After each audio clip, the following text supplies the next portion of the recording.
Bonjour à tous, bienvenue dans Esprit Liberté. Je vous remercie d'être là encore une fois. Ça fait plaisir de vous avoir ici. Surtout, ne pas hésiter à liker, à partager, à commenter.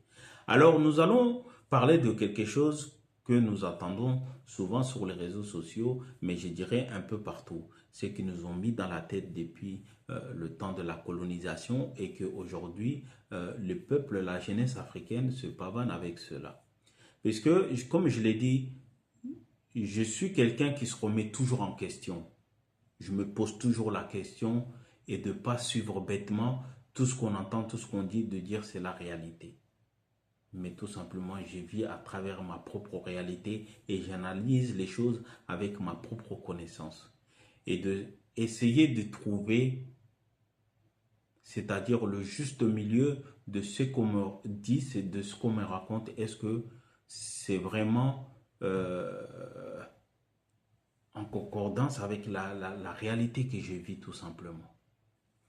J'attends souvent de dire l'Afrique est riche, mais la population africaine reste pauvre. Oui, c'est une réalité. Mais je dirais que quand nous disons ça, beaucoup pensent que la richesse, c'est quelque chose que nous voyons en Europe, c'est-à-dire les autoroutes, les buildings, ainsi de suite, ainsi de suite. Mais il faut se demander comment ils ont obtenu ces choses-là. À travers quoi ils ont obtenu ces choses-là. Puisque je le dis souvent dans ma langue soninké, de dire aux gens, il faut arrêter de dire je vais chercher. Je vais chercher. Souvent chez nous, quand tu grandis, on dit Dagaho Mundu. Va chercher quelque chose. Et quand tu dis à quelqu'un va chercher quelque chose, tu estimes que ces choses-là, tu ne le possèdes pas. Tu ne les as pas. Donc tu vas les chercher ailleurs.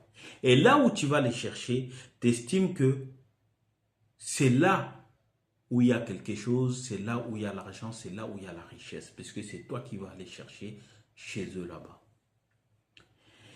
Et je me dis à un moment, il faut savoir se poser des bonnes questions.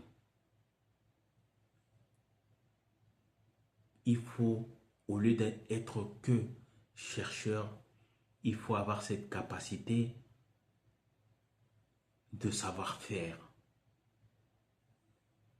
Puisque rien ne vaut pour un homme de pouvoir créer et valoriser ce que tu crées pour pouvoir bénéficier de quelque chose, de la richesse que tu penses, l'argent. Et aujourd'hui, c'est vrai que l'Afrique, le sous-sol africain est riche, mais le peuple africain reste pauvre.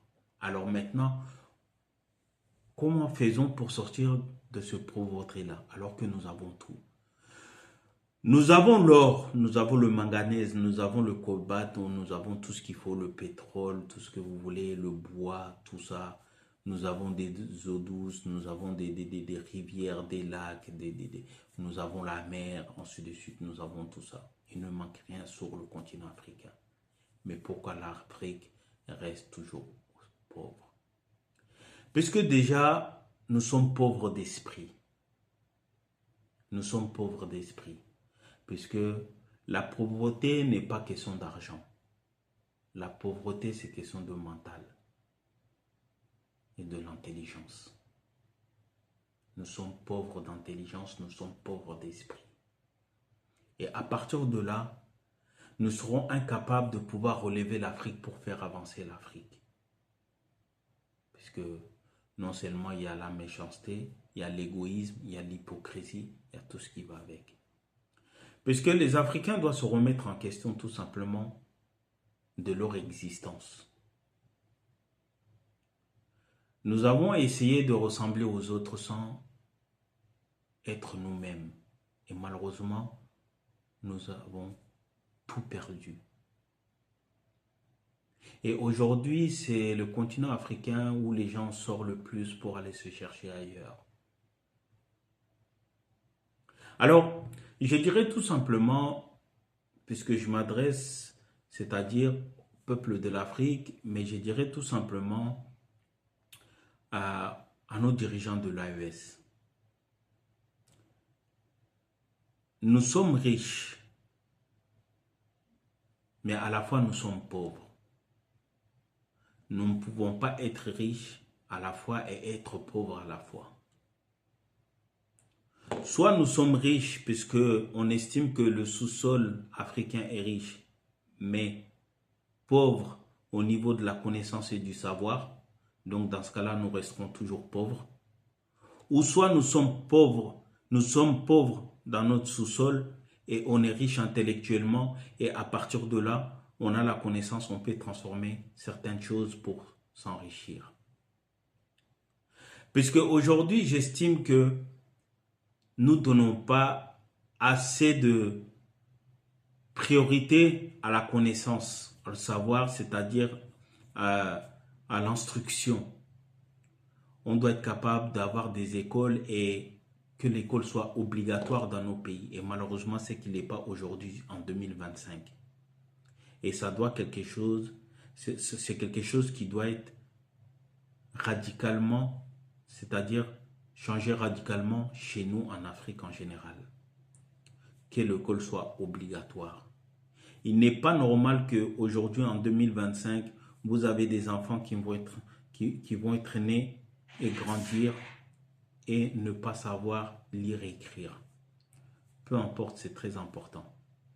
Mais quand j'ai dit encore ça, encore une fois, ça n'a rien à voir avec nos traditions, nos cultures. Mais aller chercher la connaissance, le savoir, c'est-à-dire scientifique, être ingénieur, ensuite de suite, il est nécessaire si nous voulons sortir dans la pauvreté. Il est nécessaire de pouvoir être des créateurs, être des transformateurs et devoir donner de la valeur à ce que nous avons. De créer d'abord et ensuite de transformer et de pouvoir donner de la valeur ajoutée et vendre à l'extérieur. Nous ne pouvons pas continuer, c'est-à-dire quand nous avons besoin de quelque chose, appeler toujours l'extérieur de venir prendre ce qu'il y a chez nous pour un bouchée de pain et venir transformer ça, c'est-à-dire en Occident, non seulement eux ils donnent de l'emploi à leur jeunesse, et en plus de cela, c'est nous qu'on rachète quelque chose qui a quitté déjà chez nous. Est-ce que c'est normal? Ce n'est pas normal. Est-ce que c'est normal aujourd'hui, les pays comme le Mali ou le Bénin, l'un des pays les plus productifs au niveau du coton, et que nous n'avons pas une seule usine de coton qui transforme, c'est-à-dire nos cotons à des fils, à des tissus, et qu'on puisse produire les tissus chez nous au lieu de vendre notre coton à l'extérieur parce que nous ne le transformons pas et être transformé à l'extérieur et faire des tissus à l'extérieur, faire des vêtements à l'extérieur et que nous, on va aller encore rechercher ça à l'extérieur. Elle est où la richesse? Elle est nulle part. Parce que si nous avons cette capacité de pouvoir produire et de transformer sur place, je pense qu'il est plus juteux et plus avantageux pour nous, le peuple africain, qu'on puisse s'en sortir plus facilement. Donc c'est pour dire quoi? Tout simplement que la richesse n'est pas en fonction de l'argent que vous avez. La richesse, c'est dans le cerveau. La richesse, c'est pouvoir transformer, créer, transformer et donner de la valeur à ces choses-là. Il n'est pas normal qu'aujourd'hui, en 2025, on vient chercher l'uranium au Niger alors que le Niger n'a pas d'électricité. Comment les autres ont fait pour pouvoir obtenir cela? Il n'est pas normal. Alors que le noir, partout où il travaille dans les grandes entreprises. Il a la connaissance, il a le savoir. Et cette connaissance-là, malheureusement, on est capable de le mettre au service des autres, mais on n'est pas capable de le mettre à notre propre service. Puisque, tout simplement, manque de volonté. Nos hommes politiques, nos dirigeants n'ont aucune vision, n'ont aucune volonté pour la population africaine pour pouvoir réussir comme tout un chacun dans ce monde. Le Japon s'est appuyé sur la technologie car ils savent que sur leur terre, ils n'ont aucune richesse. Mais tout le monde va à l'école et ils ont appris des choses. Et aujourd'hui, le Japon, là où il est capable de créer toutes choses et s'en passer tout simplement des autres. Et quand je dis les autres, c'est-à-dire que les Japonais n'ont plus besoin de sortir de leur pays pour aller se chercher à l'extérieur.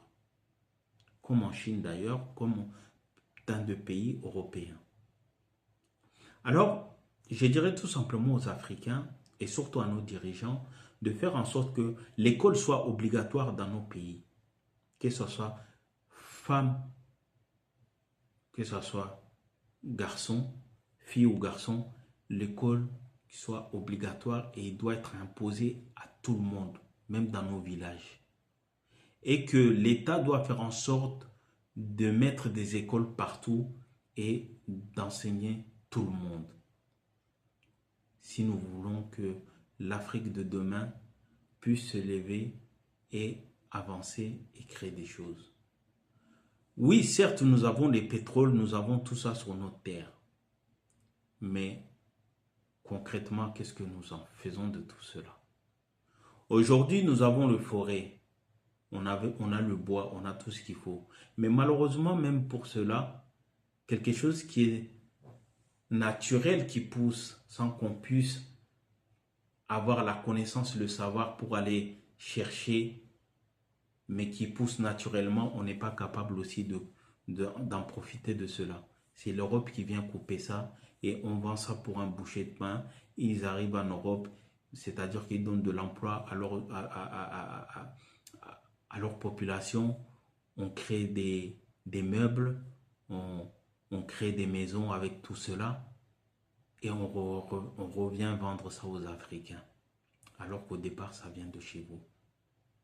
Quelle est le plus-value de cela? Rien. Quelle est la richesse de cela? Rien. Et vous restez toujours dans la pauvreté. Donc, tout ce que je veux dire tout simplement, il faut que les Africains arrêtent de se mettre cela dans la tête, de dire on est riche, on est riche, on est riche. On est riche, mais c'est nous que nous mourrons dans la Méditerranée. On est riche, mais c'est nous que nous mourrons dans le désert. On est riche, c'est nous que nous vendons en tant qu'esclaves à travers le monde. Donc, c'est que nous sommes pauvres. Et la richesse de l'homme commence déjà par son intelligence, sa créativité. Soyons créatifs et soyons dans la capacité de pouvoir produire, transformer et valoriser. Tout simplement. Merci et bonne journée.